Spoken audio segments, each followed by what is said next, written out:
guys, jumpa lagi dengan saya Face Virus. Video kali ini akan saya bahas kembali mengenai permasalahan di motor Aerox saya sebelumnya, di mana motor Aerox saya itu nggak bisa di starter, yang diakibatkan karena kabel injektornya putus salah satunya ya guys. Dan pada saat itu nggak menimbulkan kode error. Seharusnya kalau ada permasalahan di injektor itu pada saat kita scanning atau di speedonya timbul kode error 39. Tapi kemarin dikarenakan kabel yang putusnya warna coklat,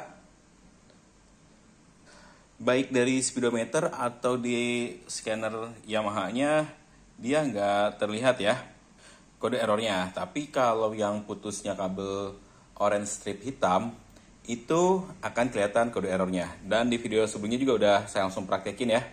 Saya cabut kabel injektornya, lalu timbul kode error. Nah, ini untuk meyakinkan lagi nih, kita scanning si kode error yang terjadi. Di sini ada kode error 39 ya, terus 13, 15, dan 22. Ini dikarenakan pada saat kemarin ngetes juga saya lupa colokin kabel sensor max-nya atau kabel sensor ke throttle body-nya. Makanya timbul kode errornya. Terus saya lakukan penggantian relay juga ya, biar sekalian si relay ini mendapatkan spare part baru walaupun bukan original ya. Ini untuk ngecek kondisi relay masih normal atau enggak. Kalau kita punya alat dia dari EQTech ini, kita bisa cek ya relaynya masih bagus apa enggak. Dia akan terlihat seperti ini. Nah, lampunya ngedip, itu relaynya berarti kondisinya normal ya. Kita ngecek relaynya.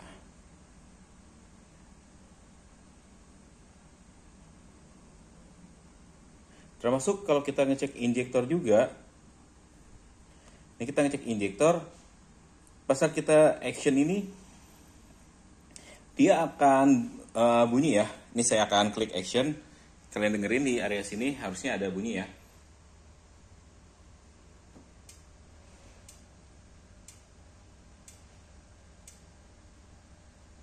Kita coba lagi ya, bunyinya tik tik tik.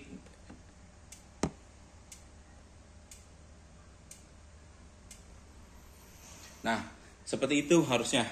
Tapi saya nggak sama sekali kemarin itu. Sebelum bongkar semua, harusnya saya lakukan pengecekan seperti ini di Yediaknya. Saya tes dulu injektornya nih, normal atau enggak. Tapi saya nggak sama sekali atau nggak ingat sama sekali untuk pengetesan injektor seperti ini. Karena saya fokusnya nggak ada kode error, berarti masalah bukan di injektor ya. Itu yang jadi permasalahannya. Tapi kalau setelah ketemu kabel injektornya udah putus, ya buat apa lagi dites lagi injektor. Nah, ada baiknya memang setelah motor bermasalah itu kita wajib melakukan scanning, terus kita tes satu-satu semua bagian-bagiannya ini. Kita semua sensor-sensor buat ngeyakinin permasalahannya ada di mana. Walaupun dari Yamaha Diagnostic Tool dari EQTech itu kurang lengkap, tapi dengan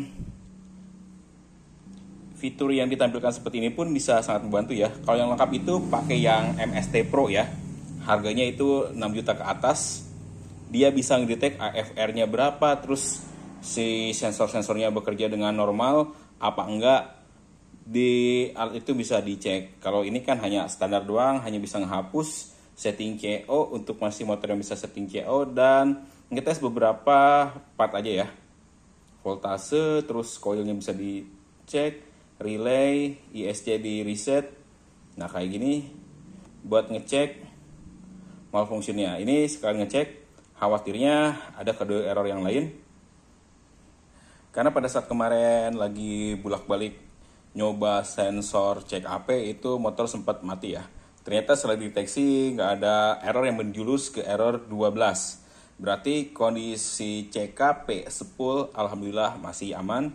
Hanya ada error yang kemarin karena sensor max yang terlepas dan sensor injektor yang kemarin diuji coba ya.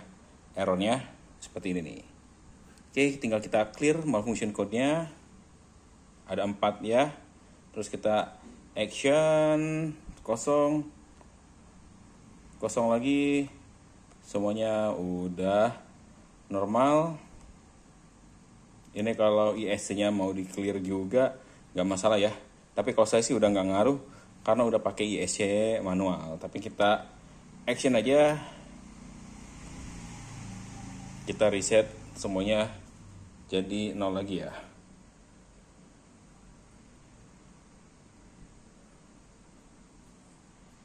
Nah, buat kalian mungkin akan bertanya-tanya apakah efektif apa enggak menggunakan YDX ini.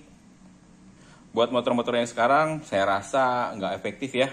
Karena kan selain udah fiturnya yang sekarang kebanyakan OBD2, terus juga si YDX yang seperti ini hanya untuk menghapus kode error. Selama errornya nggak kita benerin akan terus ada. Terus fitur-fiturnya juga dia hanya untuk ngecek beberapa sensor doang ya.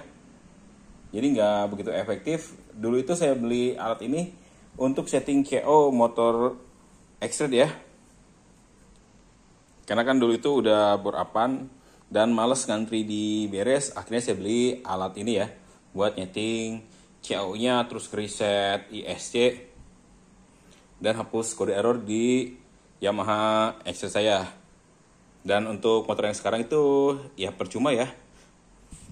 Karena kan udah nggak bisa setting CO juga dan fungsinya selebihnya hanya untuk menghapus kode error doang ya. Dan untuk tipe motor sekarang karena udah OBD2 bisa pakai kayak gini nih. Buat ngecek kode error atau menghapus kode error pakai yang pakai alat ini nih, ELM327. Ini biasanya saya buat ngecek dan ngeriset ECU-nya mobil Agya saya nih. Kalau di motor Aerox yang ini dia nggak kepake ya, karena masih ODB1, dia nggak bisa buat scanning. Walaupun udah pakai APK yang Pro ya, karena beda sistem pembacaan SGCU-nya. Dan saya juga belum menemuin tutorial nih buat nyambungin ELM ini dengan tipe SGCU yang lama atau ECU yang lama di Yamaha Aerox ya, atau motor-motor Yamaha yang lawas. Belum ketemu tutorialnya karena kemarin saya uji coba juga tetap dia nggak mau connect ya. Yang enaknya tetap sih kalau saya pakai yang langsung scanning di laptop karena lebih akurat juga untuk mendeteksi error di motor Yamaha. Oke guys, kayaknya pembahasannya cukup segitu dulu ya. Kurang dan lebihnya saya mohon maaf. Terima kasih telah menyaksikan video dari saya dan sampai jumpa lagi di video saya selanjutnya.